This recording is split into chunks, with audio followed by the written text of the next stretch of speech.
35 mexicanos cayeron ante él. 35. Y no eran cualquiera. Eran guerreros que habían sangrado en los mejores gimnasios de México. Hombres que habían nacido con el boxeo en la sangre.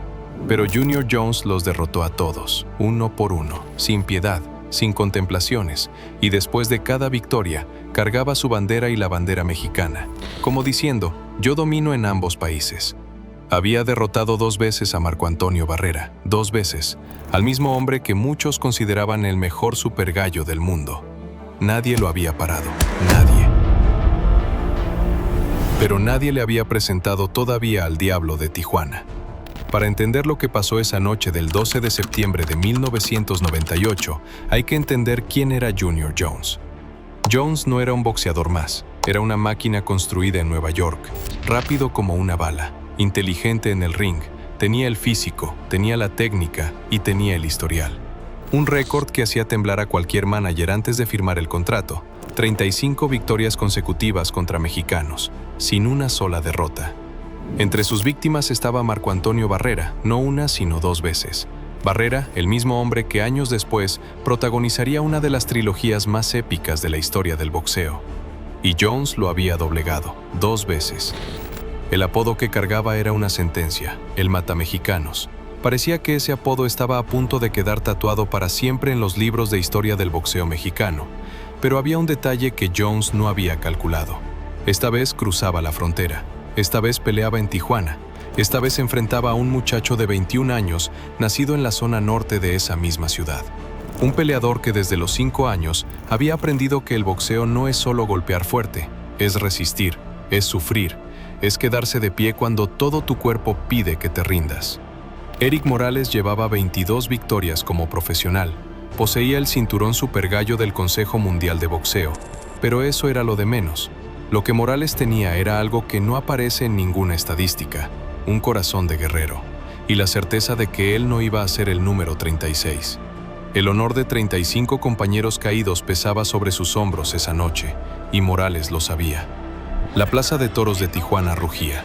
Cuando Jones entró al ring, algunos apostaban por él, el historial lo avalaba, el físico lo respaldaba. Pero en cuanto sonó la campana del primer round, algo era diferente. Morales no le tenía miedo.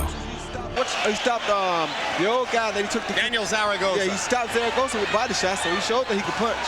But this is only the second time that he's been in a big fight like this. Junior's been in these several times.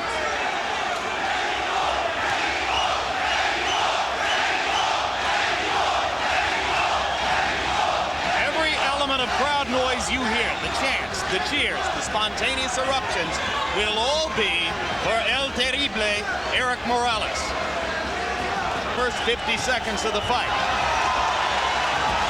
Morales sneaking in a right-hand lead. And a hard right-hand counter by Jones. Morales was surprisingly aggressive in the opening moments of the fight until Jones landed that punch.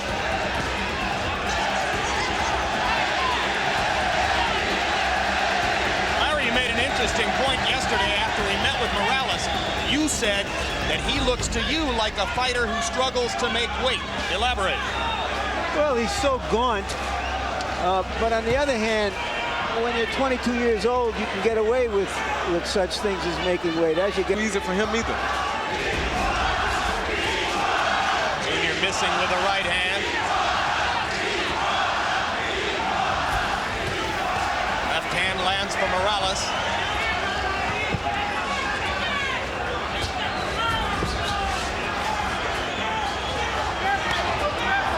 To the body by Jones, Jr. trying to establish his jab.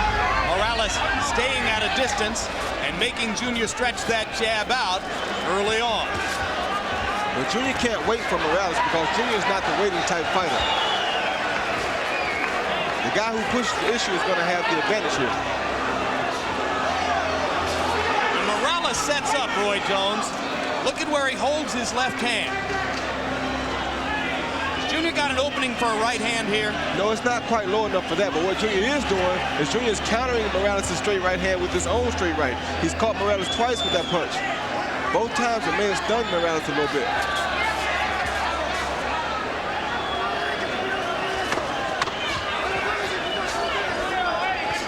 aggression Morales showed in the first minute and a half disappears after the counter right hands. And it was a cautious final minute of round number one. Jabs, Jones landed more power shots, likely because of that counter right hand that Roy Jones described to you. You have Roy Jones Jr. doing commentary on Ivy Jr. Jones. So stick with us. We had two bulls in the first fight, two bullfighters in the second fight. One of these fights will get it right.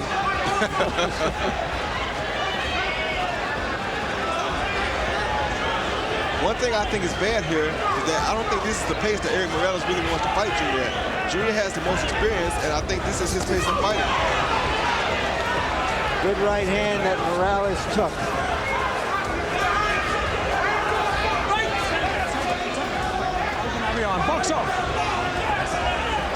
Morales, known as a slower starter, he came on in the late rounds in his biggest win against Zaragoza. Now Morales goes back to attacking and lands a right uppercut as he forces Jones back against the ropes. I told you whoever pushed the issue here is going to have the advantage.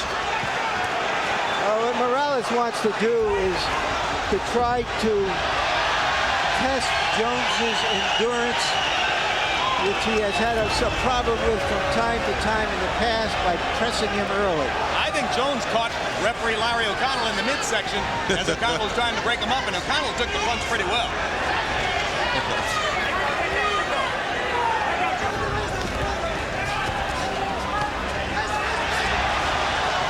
Morales just missed with the right hand.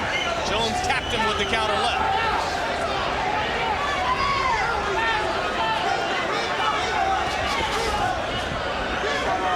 Started to pull the trigger on the right. Now he fires it.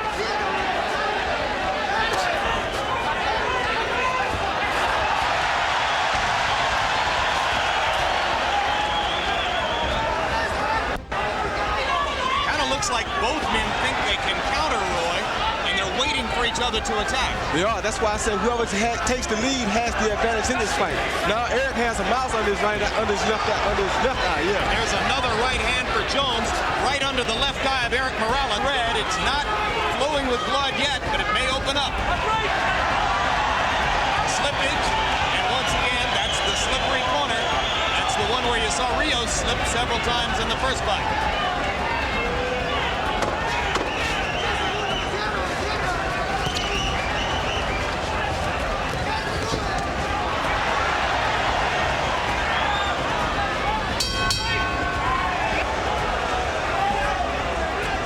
Interpreter Ray Torres telling us that between rounds, Erik Morales' father, Jose, manager and trainer in his corner, asked Erik to get closer to Junior Jones, not fight from so far outside. Yes, because he has to push the issue. You can't stand out there and let Junior have his way. He has the experience already, and if you let him fight his fight, you're not going to beat him like that. And Junior got a chance in there to bust Morales with another counter right hand and landed it right on the cheekbone, which is swelling under Morales' left eye. Yeah, but Erik came out with some good combinations of his own just now. Morales has delivered some punishment in the first 3 rounds. He's taking some in return.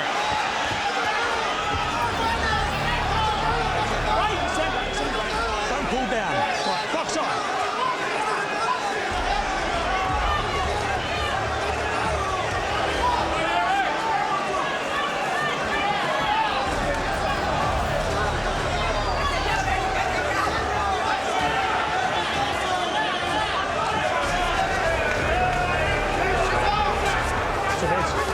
Break! Stand back.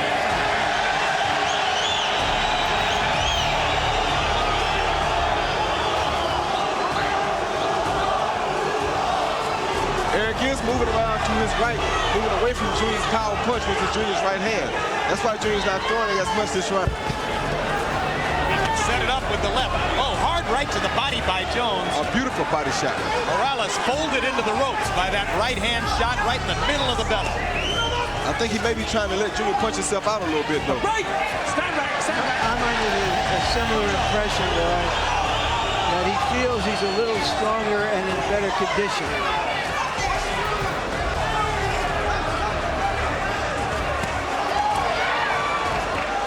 Hands out. Let go, let go, let go, let go. Los primeros 3 rounds fueron parejo. Jones movía la cabeza bien, conectaba sus combinaciones con precisión, era rápido, era peligroso. Pero Morales absorbía cada golpe y respondía, no retrocedía, no buscaba esquinas, avanzaba, siempre avanzaba.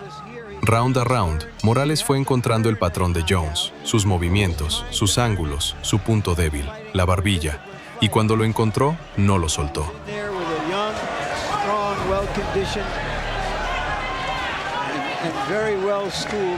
And in round 3, Morales was the more accurate puncher, landing 24 of 53.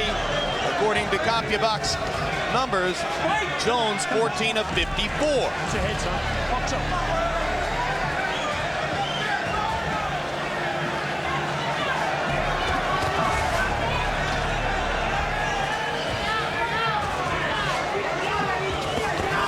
Junior's jab is the best thing working for him right now. Good left hook inside by Jones. He landed a right cross flush and a left hook flush. Morales has certainly shown that he can take a punch in these first few rounds. Yeah, and Morales has very good ring posture here. He's keeping up good with Junior. He's not getting too close and he's not staying too far back. Yeah, he seems to be in better balance. This is a kid, Roy, who was raised in a home that had a gym.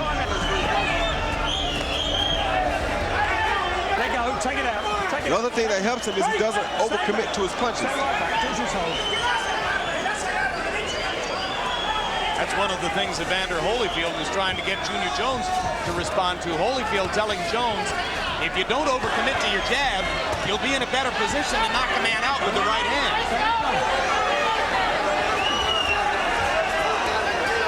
Watch your heads. Right! Stand back, stand back, stand back. What did I tell you? Come on, fight. Hit your heads up. Go for it. Box up. Jones keeps telling Holyfield he's going to break out a 10-pound can of kick-ass on him.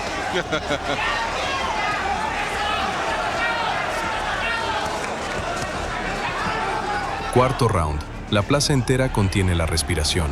Morales avanza. Jones lanza un jab. Morales esquiva, se planta y entonces dispara. Una derecha en arco, directa a la barbilla.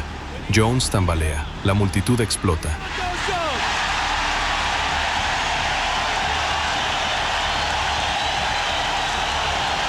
And he has a bad cut, Jim. And he's also very tired. Same round in which Kennedy McKinney was able to finish Jones. Junior Jones' career on the line. 20 seconds left in round 4. Jones just trying to hold on.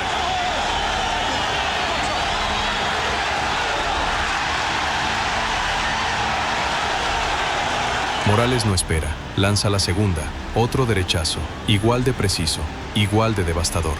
Junior Jones cae. El árbitro empieza a contar. La plaza de toros de Tijuana se convierte en un volcán. Jones intenta levantarse, pone una rodilla, 2, pero sus piernas no responden como él quisiera. El referee lo mira a los ojos y detiene la pelea. Nocaut técnico en el cuarto round. El silencio de Jones lo decía todo. El Matamexicanos acababa de conocer a alguien que no venía a sumar una derrota, venía a romper una maldición.